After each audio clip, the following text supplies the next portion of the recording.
If you are logging into my team today, this is what matters. Happy Saturday, everybody. Love is in the air, apparently. We have a new locker code, technically two, plus some pretty generous challenges and huge updates on the market. On all fronts, huge updates on the market. Let's dive right into it and see what matters. For daily challenges, free 5,000 MT, all single player, relatively easy to do. Go ahead and take care of that. All-Star Festival, day 2. The dust has settled. It's a lot more clear what's realistic, especially if you're not planning on opening packs. Look, we don't have a ton of time, only 7 days, but we do have a new, very generous challenge. It will take a little time. It's 250 3-points, dunks, and assists. So not just points. I mean, that will take a little bit of time. Depending how you play, a breakout game might be 10 to 15 around between assists, threes, and dunks. But yes, you'll be able to get it relatively easy. No lineup conditions, doesn't have to be an all-star player. And it's a free Galaxy Opal piece. We need it. We need it. It is going to be a little bit tougher than we thought to stack pieces because we only have 7 days and some of those things are a bit expensive. But between this and the pink diamond, we're off to a good start. I do expect 2K to hopefully be a little generous with some of the challenges because it's only 7 days and some of those cards are expensive. I mean, the Dark Matters are a kind of equivalent to the Galaxy Opals from last festival, the Sar and the Terry. Those are like the Oladipos and Sabonuses. Look, Sar and Terry were relatively attainable, without opening packs. It's going to be tough to get 10 Dark Matter pieces, so we'll see how generous they are. But yes, one new challenge today, very easy, but just a little bit timely. Should get it done just passively from playing the game, really no matter what mode you play. And then with the All-Star, you do need to grab at least 3 All-Star players because you need to win triple threat games with 3 of them, but also very easy and for a free pink diamond piece. And on that note, because I said free pink diamond piece, they gave us a locker code for a free pack. Go ahead and put this in, it's relatively easy. And then they gave us another one for a free pink diamond piece, which is really nice. So I already put this in, I opened the pack, we got a gold card, nothing too exciting. But let's pop over to locker codes and put this in just so everybody knows how to do it. You're gonna take that code, you're gonna pop over to market all the way down at the bottom, and I will put that code in real quick and we can redeem it together. All right, bit of a long one to type in, but definitely worth it. Much quicker than usually getting a pink diamond piece. And I believe, yep, there it is. Okay, cool. So we'll just pop into your unopened packs. And that is a free pink diamond piece, which is nice. It takes 4 pink diamonds for 1 Galaxy Opal. And that's really what I'm chasing is Galaxy Opal pieces. I need to get as many Galaxy Opal pieces as possible. And we'll touch into the exchange in just a second. But as far as challenges go, yes, that is the only new one today. Go ahead and take care of it. Galaxy Opal piece is huge. We definitely need it. Greatness is still there, can definitely stack a lot of these challenges. Other than that, nothing new. We didn't get anything new in the Season 4 tab. The season is winding down. Just keep on top of anything in here that's low-hanging fruit. No new weekly challenges or anything on that nature. And about 6 days to get this done here. So go ahead and try to lock that in. 4 play modes. Big updates. King of the Court is live and well. We will be playing tonight. I know I didn't go live yesterday. We actually got episode 3 of the King's Theme Team filmed, edited, and released this morning. So that's what I was doing last night. Definitely check that out. Probably one of the most intense showdown games of my 2K career. It was absolutely wild. Definitely check that out. Tonight we'll be live. I know it's Valentine's, don't worry. We'll be live for at least a little bit and playing some King of the Court. I'd really like tier 3. We'll play 3-4 games, see how it goes and see if we can push for tier 2. But tier 3 would be a huge win in its own right. We've done the math in past festivals to get a Galaxy Opal from other methods of grinding. It would be pretty significant grind, though they are giving us some good opportunities in other modes to get some pieces, but still a Galaxy Opal piece for essentially 3 games. I mean, if you can get 1 win, you really just got to play 2-3 games to get to tier 3. It's definitely worth it. I'll highlight All-Star Team Up today because they did something, and I don't think they did this yesterday. I think this is new for just today, but if I scroll over right here, 5 wins with the same squad does not need to be in a row.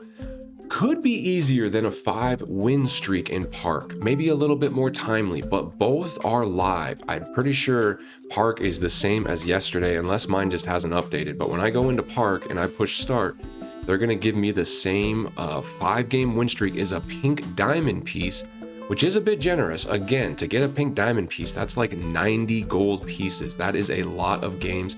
So I was able to get that streak yesterday. You can see I'm currently at a 5-game streak. I think it resets daily, so if I get another 5-game streak, it's not going to give me this deluxe pack. Hopefully it gives me another pink diamond piece. I'm not 100% sure. But yes, in Park, if you get 5 wins, you will get a pink diamond piece. And here, which again, if you are comfortable hopping online, it is the most effective because, well, what am I doing back here? It's like a weird bench. What's going on, guys? This is where like the cool kids hang out. Oh, man. I'm not cool enough to hang out back there. Okay, what was I saying? If you are comfortable hopping online, it's arguably the most effective method because to get a pink diamond piece in 5 games, yes, they all have to be wins. That is pretty tough to do. All-Star Takeover has begun in the event center. Okay, that was not the door I wanted to go through. I wanted to go through and go into All-Star. Give me one sec. I'll check back in once we're in the All-Star room. Rookie mistake by Guru. We went into the My Career world, but I wanted to go over to the All-Star Team Up world. This is what we're more comfortable with. And you can see in here, I believe this is repeatable. So if you get 5 wins with the same squad, doesn't have to be in a row, but you're going to need 5 people who aren't going to bail after 3 games or not going to bail after you lose one.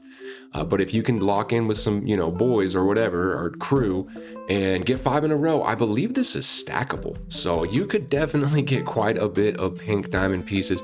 Wouldn't be surprised if today is a little fun and a little sweaty in All-Star Team Up. Probably a good number of people. They're like us, guys. They go where the grind is most efficient. On a day like today, if you can just get a bunch of wins in All-Star, you could definitely stack some pieces. So that goes really hand in hand with what we're going to be focusing on today. Personally, I think I'm going to hop into the Park and see if I can get another 5-game win streak. If I can meet up with some peeps, maybe get, some peeps, some homies or whatever you want to call it. If I can meet up with some of them, and they invite me to a game in All-Star, like, let's try to streak up. That would be my mindset. If you just want to take the slow but sure route, Breakout is your best option. Either the Gauntlet, I know it's a bit monotonous, but just getting a really quick piece over and over in Gauntlet, I think you can get like 20 to 30 pieces an hour. So again, it just goes to show how valuable 1 pink diamond piece is, because say you get 25 pieces an hour, it's going to be about 3.5, 4 hours for a pink diamond piece. So definitely a little more effective if you can win online, but if not, just hop in Breakout. You can see I'm still working through Breakout boards. Look at this. I got a 5,000 MT game here, another 3,000. So I'm getting a bunch of pieces. I'm getting some other rewards, all these ball drops. I'm getting a bunch of challenges done. Like, there's no better mode to, grind challenges than Breakout. And I'll get all this MT. So it's really dealer's choice on what you want to focus on today, whether it's King of the Court, Park, or Breakout. If you're focused on the festival, those would be the 3 modes. Oh, and All-Star, so 4 modes today. Those would be the 4 modes I'm focused on today. Showdown we like, but it's for festivals, it's just not the most effective, and same with Domination and Salary Cap. The games are just a little longer and the rewards aren't quite there. Daily shout out to exhibitions. Do all the ones you can. Somebody who went to France Batum, why don't you lead a little retreat with some of the boys? And we'll put another guy in there. 1 more Amethyst. Go for it, buddy. Healed. That's my homie. Cool. We'll get all these done. Don't worry. Exhibitions, free rewards. We always do those as well. Briefly, we'll look at King of the Court again here. Ty's already in the lead, possibly with a winning score. We've seen 14,100. As of this, he's live on Twitch right now looking for matches. So good luck to anyone trying to take him down. It might be another Ty victory unless something goes down. You can see we got some imitators. Look how many people have Ty in their name in the top 10. Maybe trying to impersonate, hoping people let them get some more points or something like that. Who knows? But apparently a lot of good people named Ty. I mean, look at number 4. It's pretty much the same name as Ty. A little sus there. Not sure what's going on, but the real Ty is that one up on the top, TYCFB. So good for you, Ty. Keep it grinding, man. We will see what ends up happening. It's only Saturday, still plenty of time left. And I know a lot more people than usual are playing King of the Court this weekend, because we do need to talk about the exchange and just all the amazing rewards that are in there. They did put this Valentine's Day ball, and I'll be honest, this is a really cool ball. I want this ball, but I do not want it at the expense of 3 pink diamonds. I wish they were way more generous to us and made it something like this ball all the way down here, 1 gold card. That would have been a nice little treat from 2K. They're going to make us break the bank a little bit on that Valentine ball. I will probably have to pass because, look, pieces are at a premium. I was able to get the win streak yesterday, and then I also got the challenge done yesterday. So that was 2 pink diamonds plus the locker code. So we're in a pretty good spot, pretty close to like a 4th pink diamond, just, you know, from grinding here and there. We'll get another pink diamond slowly but surely. So there's 1 Galaxy Opal piece plus another Galaxy Opal piece from the free challenge today. So that's 2 Galaxy Opal pieces. Remains to be seen what we can get done with other challenges, but, you know, if I was adding it up and trying to get 10 dark matters, like, at this pace, I don't think I would get there. I don't know. I would really have to go to the drawing board. I think I'm on pace for Tyreek Evans. It should be pretty easy if I can get the Sunday Park Streak. Sunday Park Streak is a 100 overall piece. 100 overall piece is 6 Galaxy Opals. So guys, if you're shooting for Chambers or Tyreek, you only have 1 Sunday to do it, but if you can pull it off, that is 6 pieces. That would be half of Ton Chambers, pretty much guaranteed Tyreek Evans, let alone King of the Court could be an extra piece, maybe 2. So I think we're in a pretty good spot. I'm not going to sweat this festival quite as hard as I sweated the SAR festival. That SAR festival was so good. We got SAR, we got Hansen. I really got a lot out of that festival, and I really sweated the holiday festival where I got Mobley and Ray Allen. I'm not even using those cards a ton. So at this point, I'm like, slow and steady wins the race. We have so many good cards. I'm definitely not chasing one of these dark matters. I don't think either of these guys are really worth chasing, and these guys are just ridiculous, really ridiculous and really hard to get. If you guys watched a streamer last night by the name of Troyden, who's pretty popular, I know.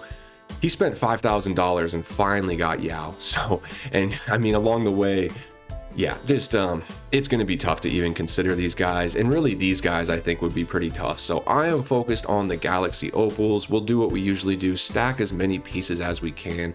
Probably just go for Tyreek. I don't know if it'd be possible to get 2 of these guys. But again, if you can pull off 1 Galaxy Opal and some other good rewards, all for free, this is still a very good festival. Really good festival. This is a great card. There's always some really good budget beasts down here.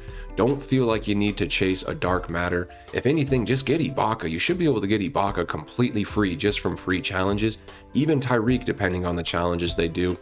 So go at your own pace. Don't feel like you need to chase anything. But no matter what, if you just play the game, do the challenges, hop online when you can, you should have a huge festival and definitely get some good cards from it. And that's my mindset for it.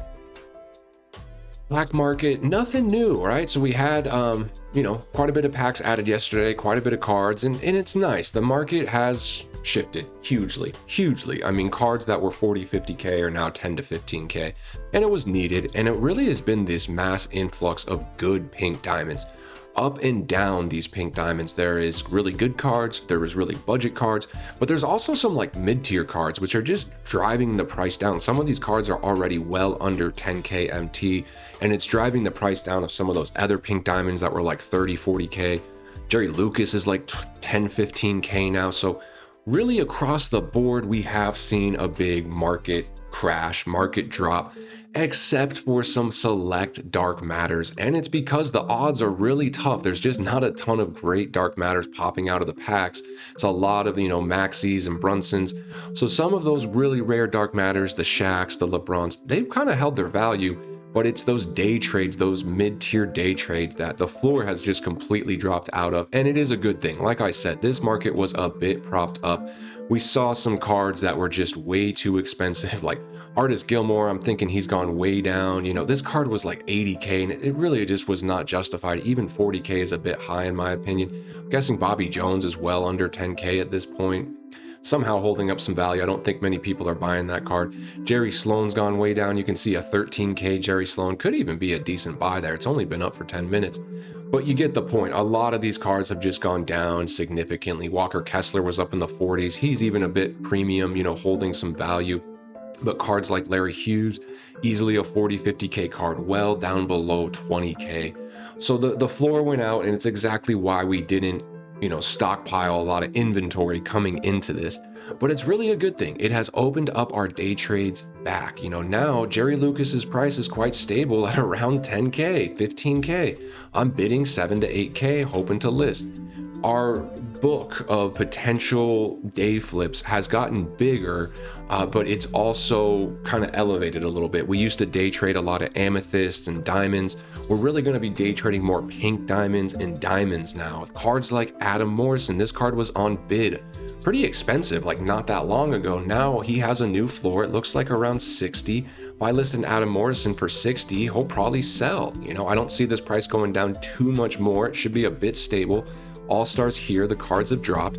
At least until next Friday, we should have some stability on these pass cards. So I'm happy to bid on a situation like this, maybe 45 to 50 on Adam Morrison. That's a new day trade for me. John Starks, we've been trading all along, but look, his floor has gone way down. So I'm glad we didn't have a big stockpile. But now I try to win him for like 4 to 5K. It's almost like a Zaire Williams flip. Back in the day, I was buying Zaire Williams at 4 to 5K, flipping him for 10 to 15K. That was an amethyst. Due to this drop, now we're doing that with pink diamonds. So we've just slightly adjusted the game, but the game stays the same. So when I come to beasts, I'm still keeping an eye on Reynad because he is a very elevated amethyst and people just love running this card. And I know why. He's good. His jump shot's really good. He's just a bit more of like a 10 to 12K card now. He's not like a 15 to 20K card. That's not quite enough, but we'll still put that bid in there. And same with Zaire. He was like a 10 to 15K card. Really hovering closer to like 7 to 8, none to bid on there. So the game's adjusted a little bit, but there's still value up and down, and just go a little higher. Back in the day, seems like it was so long ago, Dylan Brooks was 40K, he was kind of a day flip for us. He's really like a 10K card now. This card went from 40K pretty much to 10K. We can still flip him a little bit. I see one here. Do I see a 500 bid? There's a 2K bid. Perfect. I'll bid 5K. Can still make some good profit. But now I can trade cards like Grant Hill. This is a buyout. I actually bought a Grant Hill earlier, and I'll explain why. His floor is about 70, maybe 65. Couple things. One, can we win one on bid for 40 to 50K? Two, can we find ones like this with a bunch of extra badges? I don't know about 100K for that many extra badges, but here's one at 90K with a good number of extra badges. So I'm just looking, is there one kind of close to his floor with extra badges? Could I get one around 70? And that's what I did earlier today. You can see in my auctions, I bid and won a Grant Hill. Where is that guy? He's a good card, 72, and he has almost 10 extra Hoff badges and 1 legend badge. And I got him at his essential floor price, so might actually try this card out. I've been wanting to try this card for a while. I was patient. I got him for, this card would have been 150K 3-4 days ago. Got him for essentially half off, and he's still a really good card. Try him out a little bit. If I don't like him, I should be able to sell him for 85-ish, make a couple thousand MT. So keep an eye out for those type of deals, on some of the pink diamonds. We can definitely get into more of them. Where's a good couple that I was looking at? This Jermaine O'Neal. He was a great card to trade, in the 50s and 60s for a long time, and he's all the way down to 20 just because a lot of good pink diamond power forwards came out like Queen and Portis, and gosh, those guys are good and those guys are cheap. But he's still selling for around 20, so can I get a bid at under 15? Y'all get the point. We're still doing the day trades, just the same, kind of some of the same cards, just new floors and new bids. Antoine Walker's really more of a 15K card now. Makes sense. There's just so many good pink diamonds, but I will absolutely bid, 7, 8, 9K and try to flip him for a few thousand MT. And I'm happy, man. We needed this market to get a little bit more open. It was just a little too high and tight. I think we rode the wave quite effectively where we sold a lot, and traded a lot before the big rug pull, before this huge new influx of 80 cards, and we got our inventory and liquidity really, really high right before the drop. And now the drop is here, the dust is starting to settle, and we can get right back to our day flips. And that's the mindset there. For the new set, we're going to be flipping these guys. We will absolutely be flipping these guys. We just need to wait. I already have my short list of cards. Demon is one of them.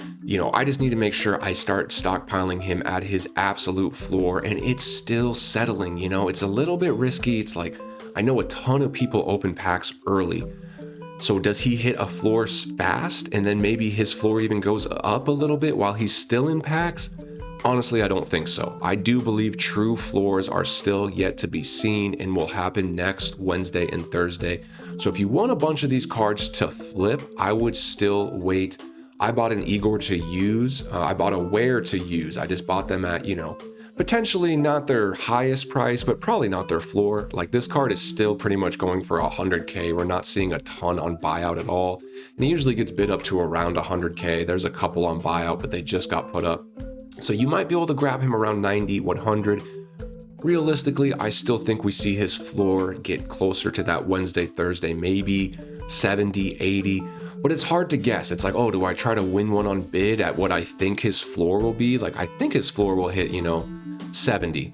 But if I bid 70 today, which is Saturday, there's a chance his floor isn't 70 on Wednesday or Thursday. It's pretty hard to guess it. So I would just remain patient. If there is a card you want to use, go ahead and get it. We also bought a Denny yesterday. We got one with some really nice extra badges at a pretty good deal. If I would have waited till Thursday, maybe I would have got a slightly better deal, but I want to use this card, so I went ahead and got him. I didn't buy it right when he was out of packs. I think his price settled at least a little bit, but y'all get the point. For personal use, go ahead and grab one. This Poppy Portis looks really good, and he is really cheap. I mean, 97 3-point on his 6'10 power forward.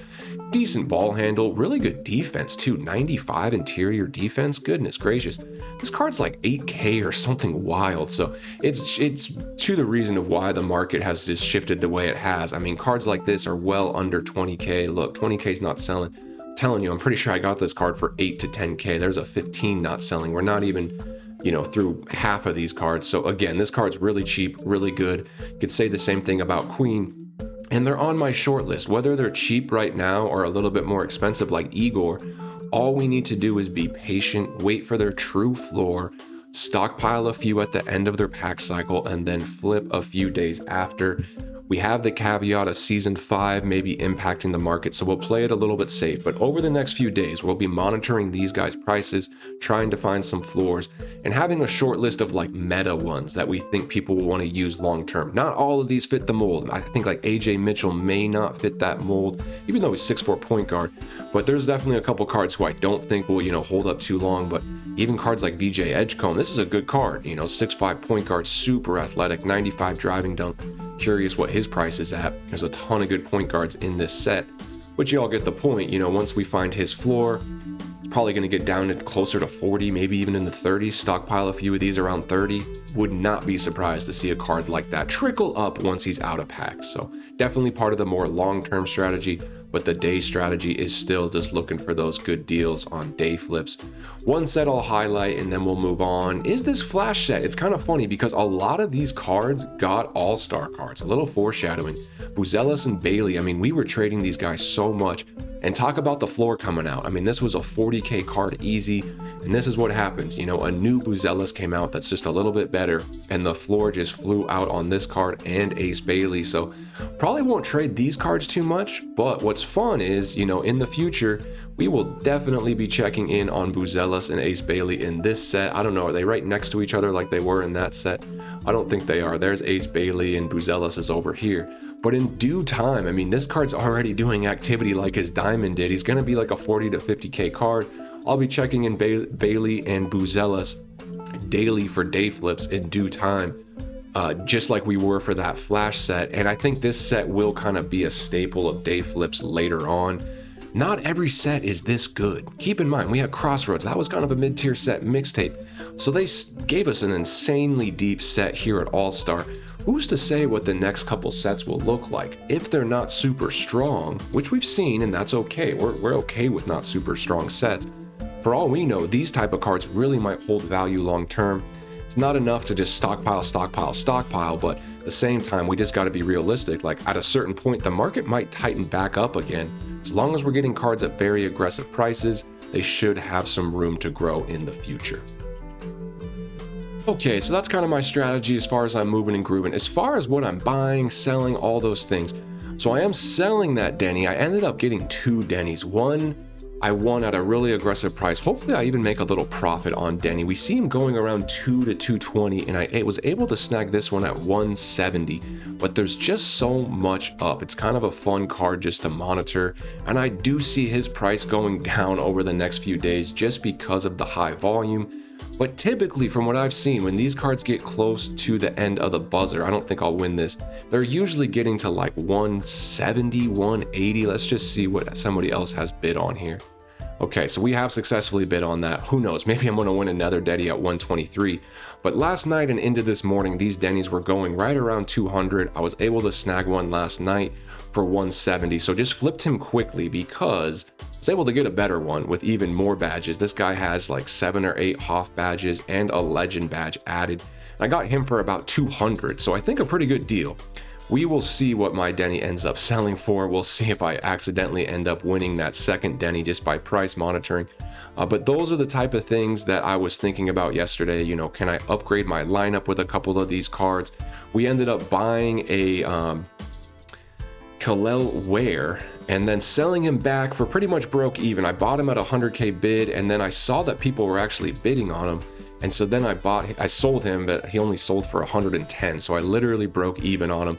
But then I bought another one back because I do actually really like that card, and I think he will slide into the lineup quite nicely.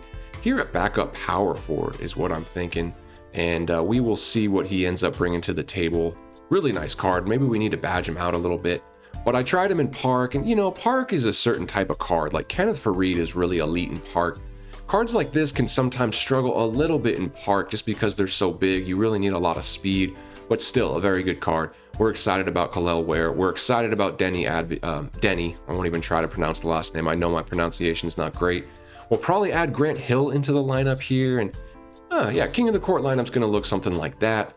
Yesterday, we did talk about my Wemby, and I think I bought at a great time, and we decided to sell the next day because I saw those Wembys going for so much. And guys, we did make a ton of profit. We'll clear out a few of these cards. I got outbid, and I did get outbid on that Denny. That is good news. But look what we sold Victor for. This is actually a personal high of profit from one card. So we bought at 2.7 and are selling at 4.4. So very, very happy. It was just a classic case of Thursday night shopping. The hype of the Dark Matter Wemby kind of outweighed the result because one, the Dark Matter Wemby is really good, but statistically he's not that much different than the Galaxy Opal. It's really that jump shot, and you could argue badges, but when you have a 40 legend badge Wemby, it's arguably, you know, better than a stock Dark Matter. Who knows? But the Dark Matters were going for like 10 million, so it makes sense that the 40 legend badge Galaxy Opal would go for over 4. We'll see what this one goes here for today, but I definitely think I sold at a pretty good time. So we will collect the 4 million MT from the Victor Wembanyama, and then was able to sell some other good things. We bought that Anthony Black for 30K yesterday on stream, and then we sold him for 45. Great profit. Bought the Dyson for around 30. So already making some good day flips. We got this Asar for like 6K. Got this Crystal for 14K. Johnny for 1K. And then we are moving on from all those experiments. I thought maybe these guys would get some challenges. I'm guessing maybe like the 3-point contest winner will maybe get a challenge tomorrow, but to guess the winner is going to be kind of tough. There's that Grant Hill we got. Look at that, 19 Hoffs, 1 legend for 70K. Definitely a really good card. Going to add him into the lineup. And some cards we're still trying to move. One card I kind of bought on a whim that I shouldn't have on like Wednesday was this Diamond Dylan Harper, and man, his price has crashed. So for all the extra MT we made from some of our other investments, we did take a bit of a loss on this one. I think I spent at least 50K on this card. Maybe I can sell him. I mean, here's a really badged one out for 50K, probably a little better than the one I have. Even though he is pretty good, so maybe I can sell him for like 45, 50, just try to recoup some of my costs. And as luck would have it, the next day I actually got an unauctionable Dylan Harper from a 92 plus pack. So now I can't even add him to my collection because I already have a different Dylan Harper. But let's see, maybe I can sell him for 46. And these Kenneth Farids, he just got so cheap. This is like a 7, 8K card, really, really cheap. 7K not selling, and my goodness, this is a good card. So might just get stuck with the bill on him. We'll maybe hold, hoping his price goes up. Probably not though, it's just too much volume. For as good as this card is, there's just too much volume. We did stockpile a couple Dare Queens, kind of impulsively. I should have waited for their true floor, but I got really good prices, like around like 8K for this guy, and he's kind of settled to around 15, so I think we actually are in the profit, but I still see this price maybe going down a little bit more, so maybe I list one at like 14 and just try to get some immediate profit, because pretty sure I got this guy for under 10K on bid, so I wouldn't mind just to collect a little profit and then maybe hold one long term, because yes, I think these cards will go up, but I think they're going to go up from their true floor, and if their true floor is like 6 to 8K, when they go up, it might be to 14K, which is kind of what he's sitting at now. The issue with day trading him now is that that 14 floor is just going to keep dropping, so by the time you buy them, collect them, and relist them, it might already be a new floor. So that's just something to keep in mind, but yeah, these are the type of cards we're selling, getting rid of all those 3-point contest guys, pretty much just at a break even. I bought all these guys for like 1,000. Got this Aldama for under 10K, that might be a bit of an aggressive price, would like to see him sell. And we are going to sell the Scotty, we got him for 500K. And I'll probably break even or lose MT on this guy, but I saw that Denny card and I'm like, man, Denny is really, really nice. So we got Denny instead for hopefully like half the price of Scotty. And then we just picked up that Grant Hill. And I still have that Chimera, which I just really like. So I felt it was okay to move on from Scotty and just going to try to get as much value as I can, because prices will probably keep going down on some of these Galaxy Opals, just because there is a ton of Galaxy Opals that just came into the market. So but other than that, yeah, have fun with the day, guys. There's definitely some really good filters. I would focus on some day trades, just up the tier of the day trade that you've been focusing on. Just any card you really, really want, go ahead and grab it. You know, that's up to you. I am bidding on one other Denny that has a ton of badges on him. This one right here may try to win that 18 legend badge Denny. If I do get that, I'll sell the other Denny, who knows? But I do like that card, so having some fun with it. We'll be live tonight, guys, and I will be playing some King of the Court. In the meantime, drop down below any questions. I know we go over a ton of information on these videos. I do my best just to kind of take it what I think about it, you know, my daily strategy. But if there's questions, anything that's confusing you, or tips or things you want to see, please do let me know. But I hope everyone has a great Saturday. I know it's Valentine's Day. Spend it with someone you love, hopefully. If you're just chilling by yourself, that's all good too. One day at a time, you are where you should be. Try to remember that. Hope everyone is doing well. Much love and peace.